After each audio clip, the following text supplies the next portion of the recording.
오늘 말씀은 길은 나로부터 시작됩니다 라는 제목으로 말씀 전하도록 하겠습니다. 제가 친구 목사님하고 저의 모교회를 방문한 일이 있었어요. 저의 모교회. 그러니까 어릴 때부터 다녔던 교회를 모교회라고 하잖아요. 모교회를 간 적이 있는데 제가 그 모교회 예배당을 지을 때 제가 고등학교 때였는데 지을 때 친구하고 같이 벽돌 나르고 지붕 꼭대기 마지막에 지붕 꼭대기 올라가서 잔심부름도 하고 때로는 아르바이트도 좀 하고 그랬던 기억이 있거든요. 근데 그 지은 지가 이제 40년이 다 되어 가는데 외형은 모습 그대로였습니다. 근데 교회를 보며 예배당을 지을 때 친구들과 벽돌 나르고 지붕에 올라가서 심부름했던 기억들이 새록새록 나는 거예요. 내가 여기 이렇게 타서 올라갔었는데 하는 것과 여기 예배당 안은 리모델링이 돼가지고 안은 달라졌습니다만 겉은 똑같은 거예요. 그래서 이렇게 얘기하다가 친구에게 얘기했습니다. 야, 이거 내가 직접 벽돌 날라서 내가 지은 거야.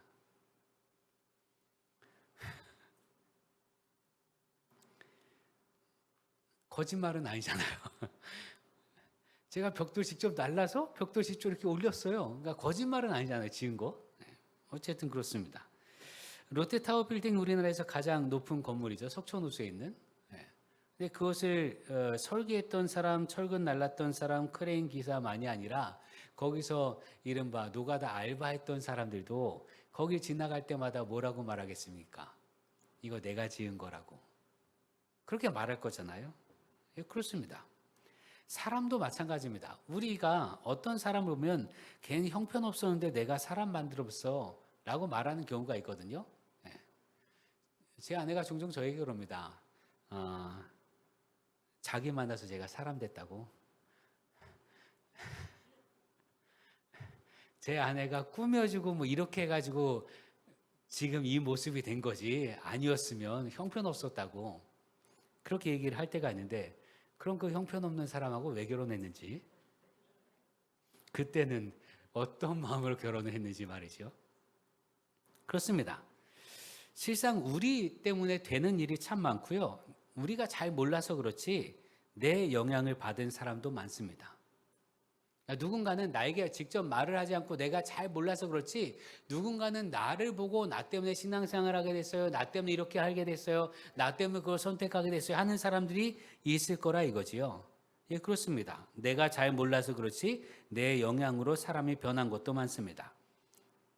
그렇게 생각하면 기분 좋지요. 나 때문에 누가 영향을 받다. 나로 인해서 누군가의 삶이 좋아졌다. 라고 생각하면 얼마나 기분이 좋은 상상입니까? 우리 교회를 생각하면서 여러분 모두가 그렇게 생각할 수 있게 되기를 기도합니다. 여기 있는 우리 모두가 우리 교회를 볼 때마다 이 교회 사실 나 때문에 이렇게 부흥한 거야. 그렇게 말하고 생각할 수 있는 여러분 되길 기도합니다. 아니에요? 맞잖아요. 여러분 때문에 부흥한 거지. 여러분이 없으면 어떻게 교회가 부흥을 해요?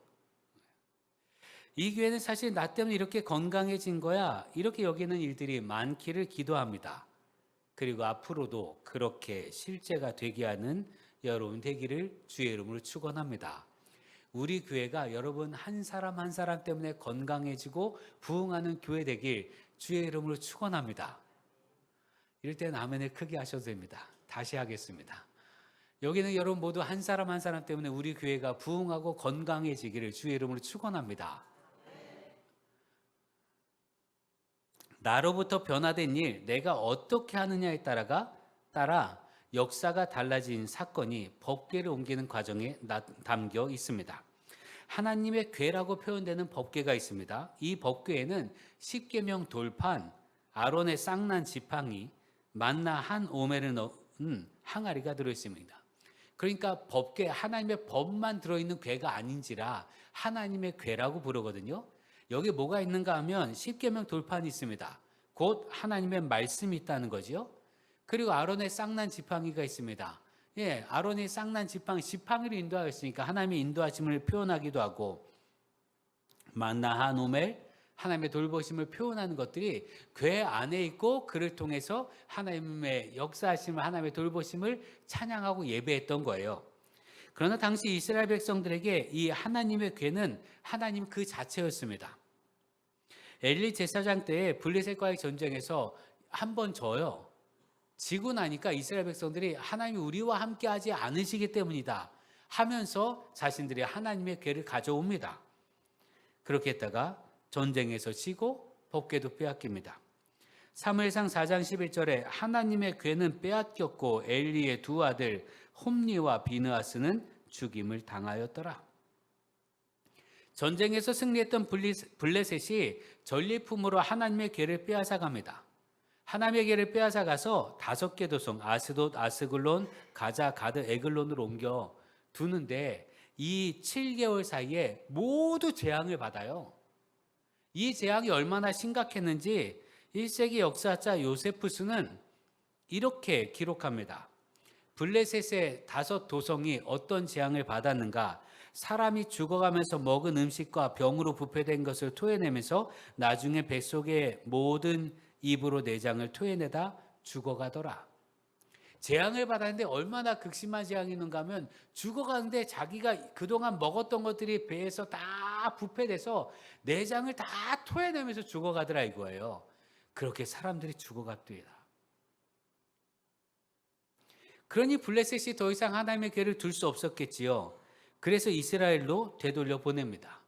그런데 이 하나님의 궤가 도착한 벳세메스에서 궁금하잖아요. 뭐가 있는지. 사람들이 뚜껑을 열다가 70명이 죽습니다.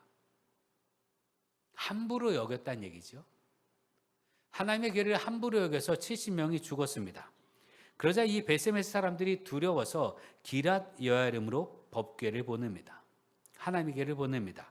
사무엘상 7장 1절에서 2절 기랏 여아림 사람들이 와서 여호와의 궤를 옮겨 산에 사는 아비나답의 집에 들여놓고 그의 아들 엘리야사를 거룩하게 구별하여 여호와의 궤를 지키게 하였더니 궤가 기랏 여아림에 들어간 날부터 20년 동안 오래 있은지라 이스라엘 온 족속이 여호와를 사모하니라.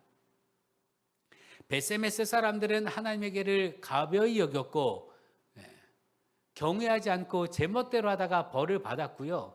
그러자 기랏 여아림 사람들, 특히 아비나답의 집에도 그 아비나답의 아들을 거룩하게 성별하여 하나님의 궤를 지키겠단 말이죠. 거룩하게 말입니다. 하나님의 궤를 거룩하게 지키는 20년 동안 이스라엘 온 족속이 하나님을 사모하였습니다. 이때는 사무엘이 등장하는 때이고 그리고 사울 왕이 등장하던 때입니다. 20년이 지나서 다윗이 이스라엘 전체의 왕이 된 뒤에 다윗성을 짓고 예루살렘 성으로 하나님의 궤를 옮겨오려고 합니다.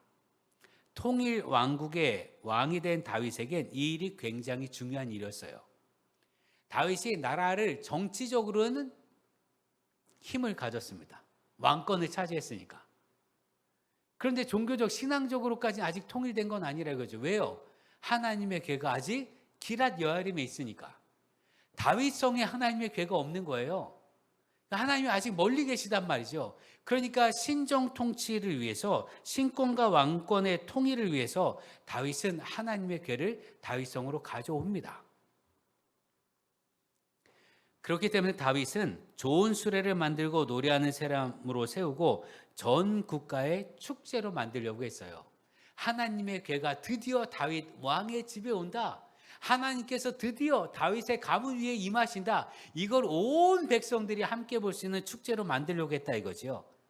역대상 13장 7절에서 8절을 보면 하나님의 궤를 새 수레에 싣고 아비나답의 집에서 나오는데 우사와 아히오는 수레를 몰며 다윗과 이스라엘 온 무리는 하나님 앞에서 힘을 다하여 뛰놀며 노래하며 수금과 비파와 소고와 세금과 나팔로 연주하니라.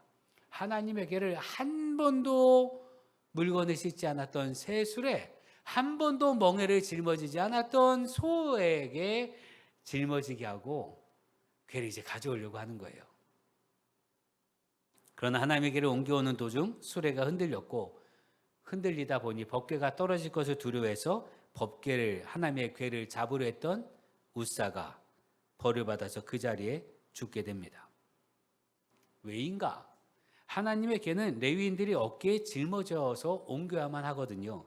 신명기 10장 18절에 그때 여호와께서 레위 지파를 구별하여 여호와의 언약궤를 매며 여호와 앞에 서서 그를 섬기며 또 그의 이름을 축복하게 하셨으니, 레위 지파를 구별해서 여호와의 언약궤를 어깨에 매며 라고 말씀했단 말이죠.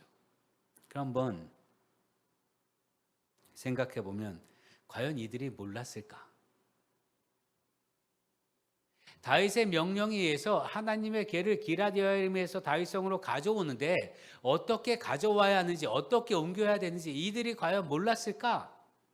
물론 기럇여림에 하나님의 궤가 20년 동안 있었습니다. 20년 동안 한 번도 움직인 일이 없어요. 그러니까 어떻게 움직였는지 모를 수도 있죠. 여러분 20년 전에 했던 행사 어떻게 했는지 확인하려면 어떻게 하면 됩니까? 과거 행사 자료를 살펴보면 되잖아요. 어떻게 했는지 기록들을 살펴보면 되지 않습니까? 그럼 설사 안 살펴봤을까요? 다윗인데? 다윗이 분명히 하나님의 말씀을 살펴보았을 거란 말입니다. 그럼에도 불구하고 왜 그대로 하지 않았을까? 어쩌면 다윗은 모른다 할지라도 레위인이었던 우사는 알 수 있었을 거란 말이죠. 아비나답이 레위인이었기 때문에 아비나답의 후손인 우사는 하나님에게는 이렇게 옮겨야 됩니다라는 걸 알았을 거란 말입니다. 그럼에도 불구하고 그렇게 하지 않은 이유는 하나님의 말씀에 순종하지 않은 거지요. 또 다른 표현으로 하면 하나님을 경외하지 않았기 때문에 그렇습니다. 하나님을 경외한다는 것이 어떤 것인가? 하나님을 두려워할 줄 알아야 한다는 겁니다. 하나님을 두려워한다면 하나님의 말씀을 하나도 놓치지 않고 순종해야 한다는 뜻입니다. 하나님의 궤를 옮기는 과정에서 이들이 하나님을 찬양한다고 입으로 찬양하고 소고와 재금과 나팔로 찬양하지만 실제로 하나님께서 말씀하신 대로는 하지 않는 거예요. 여러분, 하나님의 뜻대로 하지 않는다면 벌을 받습니다. 자신을 드러내거나 다른 이유로 믿음을 이용하려 한다면 벌을 받습니다. 하나님께서 이를 보여주신 겁니다. 하나님께서 이사야 선지자를 통해서 경고하십니다. 이사야 29장 13절에 주께서 이르시되 이 백성이 입으로는 나를 가까이하며 입술로는 나를 공경하나 그들의 마음은 내게서 멀리 떠났나니 그들이 나를 경외함은 사람의 계명으로 가르침을 받았을 뿐이라. 입술로는 나를 공경하나 그들의 마음은 내게서 떠났으니. 여러분, 하나님을 경외하는 우리 되기를 기도합니다. 하나님을 두려워할 줄 알아야 한다는 뜻입니다. 그래서 지금의 우리나라 상황에서 교회들이 하는 모습이 사실 두렵습니다. 정말 주님의 말씀이 저렇게 하도록 하는 것인가? 그 집회들마다 정말 온갖 외쳐지는 저주 섞인 말들, 하나님 그렇게 저주하라고 한 건 아니거든요.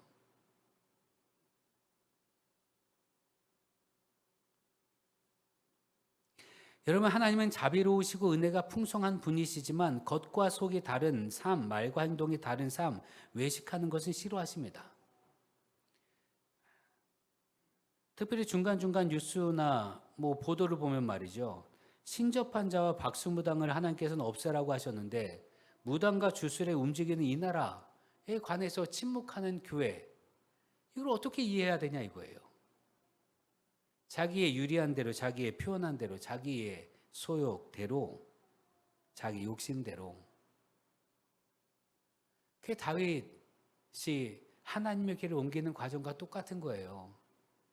신권과 왕권의 통일을 위해서 자신의 왕권을 조금 더 강화하기 위해서 하나님의 길을 꼭 가지고 와야 했는데, 그러면 하나님의 뜻대로 해야 되는데 하나님 말씀대로 하지 않고 자기 멋대로 했단 말이지요. 하나님 그거 싫어하십니다. 주님 말씀하십니다. 마태복음 23장 25절에 화 있을진저 외식하는 서기관들과 바리새인들이여 잔과 대접의 겉은 깨끗이 하되 그 안에는 탐욕과 방탕으로 가득하게 하는도다. 자신의 잔과 겉은 깨끗하게 하는데 그 안은 썩을 대로 썩었다 이거예요. 탐욕으로 말이지요. 어쩌면 이 순간에 다윗의 모습은 그랬을지도 모릅니다. 자기의 욕심을 위해서 하나님의 궤를 마음대로 옮기려고 했을지도 모릅니다. 어쨌든 하나님의 궤를 옮기는 동안에 웃사가 죽는 걸 직접 눈으로 보았어요, 다윗이. 그러니까 하나님의 궤는 건드리면 안 되잖아요. 자기도 죽을 수 있으니까. 그래서 겁이 났습니다. 그래서 오베데돔의 집에 강제로 궤를 맡깁니다. 오베데돔이 원한 게 아니에요. 자, 이 하나님의 궤가 두렵다. 이 하나님의 궤를 맡아서 섬길 사람 손들어 한 게 아니란 말이에요. 12절 13절을 보면 그날에 다윗이 하나님을 두려워하여 이르되 내가 어떻게 하나님의 궤를 내 것으로 오게 하리요 하고 다윗이 궤를 옮겨 자기가 있는 다윗성으로 메어들이지 못하고 그 대신 가드 사람 오베데돔의 집으로 메어가니라. 왕이니까 오베데돔에게 강제로 맡깁니다. 오베데돔 왕이 무섭다고 여겨서 두렵고 힘겨운 것을 강제로 떠맡은 사람이에요. 강제로 떠맡았어요. 하고 싶어서 한 게 아닙니다. 강제로 떠맡아졌는데 그러나 오베데돔이 하나님의 길을 전심으로 섬깁니다. 그래서 하나님께서 그 집에 복을 주십니다. 14절에 하나님의 궤가 오베데돔의 집에서 그의 가족과 함께 석 달을 있으니라. 여호와께서 오베데돔의 집과 그의 모든 소유에 복을 내리셨더라. 강제로 떠맡은 그때 오베데돔은 겁 안 났겠어요? 죽었다는데 웃사가. 웃사가 누구인가 하면 오베데돔과 형제이든 하여튼 친인척입니다. 왜냐하면 오베데돔도 아비나답의 후예이기 때문에 그렇습니다. 하나님의 궤 그걸 잡았던 웃사가 죽었단 말이에요. 그러니 오베데돔도 두려웠겠죠. 자칫 잘못하면 죽을 수 있다고 생각하며 두려움에 떨었을 것입니다. 여러분 어떻게 본다면 하나님을 모신다는 건 굉장히 행복한 일이잖아요. 좋은 일이고 하나님이 나와 함께 하신다는 게 얼마나 행복한 일이에요. 주님이 나와 함께 하신다는 게 얼마나 감사한 일입니까? 그런데 이게요 그냥 감사하고 행복한 일만이 아니라 더 두려운 일일 수도 있습니다. 여러분 신앙생활을 하는 거 주님을 내 안에 모시고 살아간다는 거 힘겨운 일일 수도 있습니다. 신앙생활은요 해야 할 게 많지요. 또 하지 말아야 할 게 많습니다. 부담스러울 수도 있습니다. 그리고 신앙생활 하면서 직분이 높아지면 높아질수록 해야 할 일이 많아져요. 그렇지 않습니까? 성도로 있을 때와 집사로 있을 때와 권사로 있을 때와 장로로 있을 때와 해야 할 일이 달라집니다. 맡은 바 책임도 달라집니다. 책무가 달라집니다. 하기 싫기도 하고 부담스럽기도 합니다. 그러나 내게 주신 일이기에 주님의 뜻대로 순종하면 복을 받음을 믿으시길 바랍니다. 맡겨진 게 많습니까? 그만큼 하나님께 주시는 복이 많을 줄 믿으시길 바랍니다. 오베데돔이 석 달 동안 하나님의 궤, 이 두려운 궤를 맡았는데 하나님께서 그의 집과 식솔과 그에 속한 모든 것에 복을 주셨어요. 하나님의 큰 복을 받길 원한다면 큰 역할을 감당하는 여러분 되길 주의 이름으로 축원합니다. 여러분 오베데돔은요 특별히 하나님께서 오베데돔에게 복을 주신 이유가 뭐냐 하면 오벳에돔 때문에 하나님을 섬기는 것이 어떤 것인지 이스라엘 백성 전체가 알게 되었습니다. 여러분 성경을 볼까요? 다윗 성에 하나님의 궤를 옮기려고 할 때 다윗이 어떻게 했습니까? 새 수레에 싣고. 그런데 오베데돔의 집으로 가져갈 땐 들쳐 메고 갑니다. 오늘 13절에 다윗이 궤를 옮겨 자기가 있는 다윗성으로 메어들이지 못하고 그 대신 가드 사람 오베데돔의 집으로 메어가니라. 수레를 통해서 웃사가 죽은 걸 보고 이제 함부로 건드릴 수가 없잖아요. 누가 하나님의 궤를 건드릴 수 있겠어요? 다윗이 오베데돔을 부릅니다. 그래서 오베데돔이 자기와 같은 레위인들과 함께 하나님의 궤를 거기에서부터 짊어지고 자기 집으로 간 거예요. 수레를 오베데돔의 집으로 보내 해서 수레가 그렇게 간 게 아니라 가드 사람 오베데돔의 집으로 메어 가니라. 이게 굉장한 차이가 되죠. 하나님의 계를 손으로 잡다가 죽게 된 우사는 아비나답의 아들입니다. 아비나답은 고앗 자손 레위인이었습니다. 그러니 우사도 레위인입니다. 오베데돔도 아비나답의 후손입니다. 오베데돔이라는 이름 자체가 에돔의 종이라는 이름인 뜻인지라 오해할 수도 있겠습니다만 오베데돔은 아비나답의 자손으로 레위인이었습니다. 레위인이었던 우사가 잘못한 걸 같은 레위인인 오베데돔이 되돌려 놓은 거예요. 회복시킨 거라 이거지요. 오베데돔이 하나님의 뜻대로 하나님이 섬기는 바른 길로 되돌려 놓았습니다.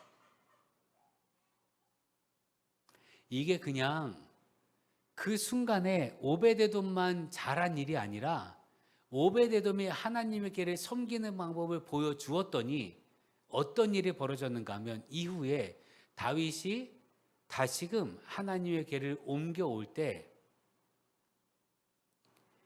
레위인을 통해서 하나님의 길을 짊어지고 어깨에 메고 옮기게 합니다. 이스라엘 전체의 신앙의 문화를 바꾸었어요. 누가요? 오베데돔이요. 단 한 사람이 말입니다. 단 한 사람이 하나님의 길을 옮기는 것을 보여주었고 하나님의 길을 이렇게 옮기면 아무도 죽지 않는구나라는 걸 보여주었고 그의 집에서 하나님의 길을 섬기는 석 달 동안 어떻게 섬기는지 보여주어서 이스라엘 백성 전체가 하나님의 길을 하나님의 말씀을 대하는 태도를 바꾸어냈단 말입니다. 단 한 사람이 말이에요. 한 사람 그 한 사람은 대단히 중요합니다. 여러분 성경은 죄와 사망이 우리에게 들어오게 된 것을 한 사람 아담의 범죄로부터 시작되었다라고 말합니다. 로마서 5장 12절에 그러므로 한 사람으로 말미암아 죄가 세상에 들어오고 죄로 말미암아 사망이 들어왔나니 이와 같이 모든 사람이 죄를 지었으므로 사망이 모든 사람에게 이르렀느니라. 이를 두고 우리가 원죄라고 이야기하잖아요. 원죄라고 이야기하니까 너무 먼 것 같아요. 이상해요. 아니 어떻게 죄가 유전됩니까? 라고 이해하지 못할 수도 있겠으나 여러분 한번 생각해 보시죠. 한 사람 때문에 죄가 들어왔다는 게 어떤 의미인가 하면 여러분 어릴 때 가을이는요 죄를 몰라요. 가을이가 죄를 알아요? 죄를 모릅니다. 그냥 태어난 그대로 살아가고 그리고 부모의 기쁨이 되지요. 근데 사람들이 언제부터 죄를 배우는가? 여러분 어릴 때 생각해 보세요. 시골에서 사셨던 분들 혹은 시골에 잠깐 놀러 갔던 분들, 저도 시골에 잠깐 놀러 갔을 때 그랬던 적이 있는데 밭에 참외가 열려 있으면 어떻게 합니까? 밭에 참외 있으면 아이들 어떻게 해요? 서리합니다. 근데 서리하는 거 예를 들면 한 번도 서리를 해보지 않았던 애가 그냥 밭에 나갔다가 이거 좋아 보인다, 이거 가져가도 되겠다 하고 가져갔을 것 같아요? 아니면 형들이 하는 걸 보고 따라한 것 같아요? 형들이 서리하는 걸 보여주고 가르쳐 주었기 때문에 한 거예요. 죄는요 먼저 그렇게 한 사람 때문에 보고 배우는 겁니다. 여러분 청소년 시기에 예를 들면 가게, 문방구, 문구점 같은 데 가서 갖고 싶은 거 몰래 주머니 넣고 온 애들 있잖아요. 그게 애초에 그러면 안 된다라고 알았는데 배웠는데 그렇게 그걸 어기고 했을까요? 아니요. 누군가 한 사람이 있다는 걸 보았기 때문에 한 거예요. 죄는 보았기 때문에 합니다. 봤기 때문에 따라하는 거예요.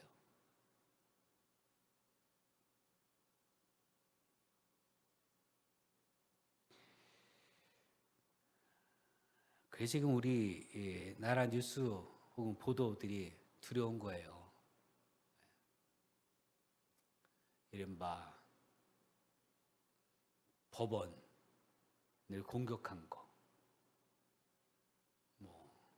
캡틴 아메리카 복장을 하고 경찰을 위협하기도 하고 이런 거 있잖아요.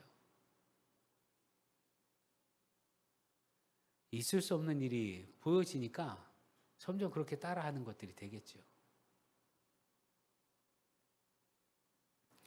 반대로 구원의 길도 한 사람의 순종 때문에 구원받게 되었습니다. 이 부분도 대단히 중요합니다. 죄를 보고 배우잖아요. 선한 행동도 보고 배웁니다.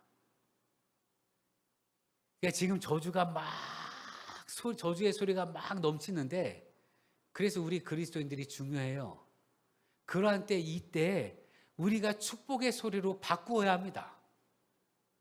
저주의 목소리를 복을 비는 목소리로 바꾸는 신앙인이 되어야 할 줄로 믿습니다.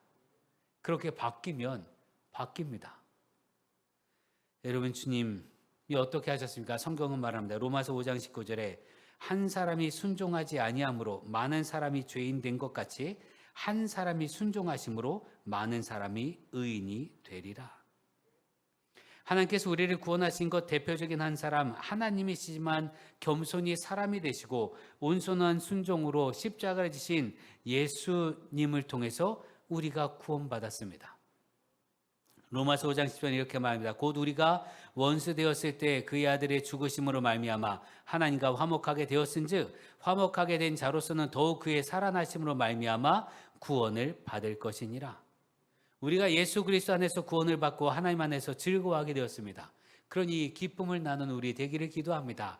내가 예수님 때문에 구원을 받았으니까 우리가 할 수 있는 말과 행동과 모든 것들은요, 하나님 나라를 전하는 말과 행동과 삶이 되길 주의 이름으로 축원합니다. 왜요? 그 사람도 구원받아야 되잖아요.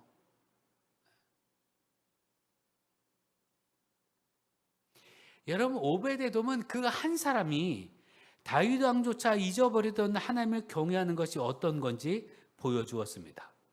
믿음의 공동체는 하나님을 경외하는 한 사람으로 인해서 건강해집니다. 특별히 하나님께서는 그렇게 하나님을 경외하는 그 한 사람, 하나님을 경외하는 사람, 그 사람에게 하나님께서 능력을 베풀어 주십니다. 역대하 16장 9절 이렇게 말합니다. 여호와의 눈은 온 땅을 두루 감찰하사 전심으로 자기에게 향하는 자들을 위하여 능력을 베푸시나니. 하나님께서는 전심으로 하나님을 경외하며 하나님을 바라는 자에게 하나님의 능력을 베풀어 주십니다. 전심으로 하나님을 사모하며 하나님의 궤를 모셨던 오벳 에돔에게 하나님께서는 복을 주심으로 당신의 능력을 베풀어 주셨습니다. 우리가 그 사람이 되어야 하지 않겠습니까?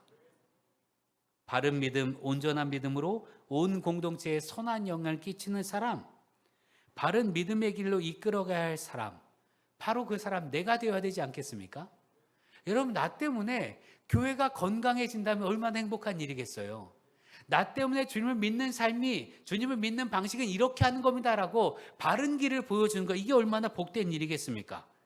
내가 그 사람이 되어 하나님께 신실하면 하나님께서 능력을 베풀어 주시며 복을 주심을 믿으시길 바랍니다.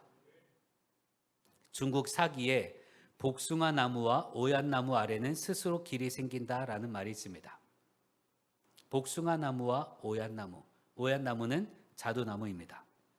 복숭아 나무와 오얏나무는 꽃이 아름답고 향기로울 뿐만 아니라 달잖아요. 복숭아, 자두도 복숭아 닮아서 달고. 그러니까 복숭아 나무, 오얏나무는요, 그냥 있는 데서 자라고 꽃을 피우고 열매를 맺잖아요. 복숭아, 자두를 맺으면 사람들이 와요. 따 먹습니다. 사람들이 자꾸 오다 보니까 그 앞은 저절로 길이 난다는 얘기예요. 묵묵히 자기 일만 해도, 묵묵히 내가 해야 할 일만 해도 사람들이 저절로 찾아와서 그 밑에 길이 생긴다라는 뜻입니다. 우리 믿음의 길도 내 삶의 길도 마찬가지입니다. 하나님께서는 우리를 부르신데 주님의 교회에 지체들로 불렀잖아요. 그래서 우리 모두가 하나의 교회를 이뤘습니다. 그런데 하나의 교회를 이룬 것으로 끝난 것이 아니라 하나님께서 우리 각 사람에게 일을 맡기십니다. 맡기신 것이 있어요. 근데 이 맡기신 건 그 누가 대신할 수 있는 것이 아니라 바로 내가 해야 할 일입니다. 성경은 가르칩니다. 로마서 12장 6절에서 8절에 우리에게 주신 은혜대로 받은 은사가 각각 다르니 하나님께서 우리에게 은혜를 주셨는데 그 은혜를 주심으로 각각 은사가 다르다 이거예요. 혹 예언이면 믿음의 분수대로 예언이 뭡니까? 하나님 말씀을 전하는 겁니다. 목사일 수도 있고요. 우리 각 사람일 수도 있어요. 여러분 모두도 성경 읽고 성경 말씀을 전해주잖아요. 다른 사람과 이야기할 때 이런저렇게 얘기하다가 주님의 말씀이 성경에 이런 말씀이 있어 라고 말하기도 하잖아요. 그렇게 주님 말씀을 전하는 사람이면 어떻게 해야 되는가? 믿음의 분수대로 해야 합니다. 내가 믿는 바대로 전해야 된다는 얘기예요. 알지도 못하는 걸 하는 게 아니라 내가 믿는 바대로.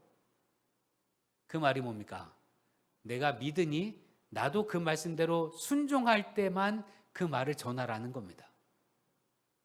이런 거죠. 하나님이 예배하라고 하셨어. 신령과 진정으로 예배하라고 하셨어. 그럼 내 믿음의 분량은 뭡니까? 나도 신령과 진정으로 예배할 때 그때 그 말을 할 수 있다는 얘기입니다.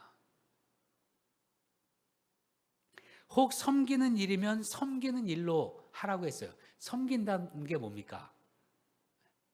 다른 사람을 나보다 높이는 거예요.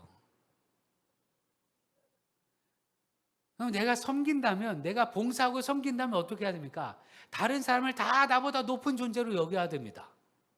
상석에 앉히란 얘기예요.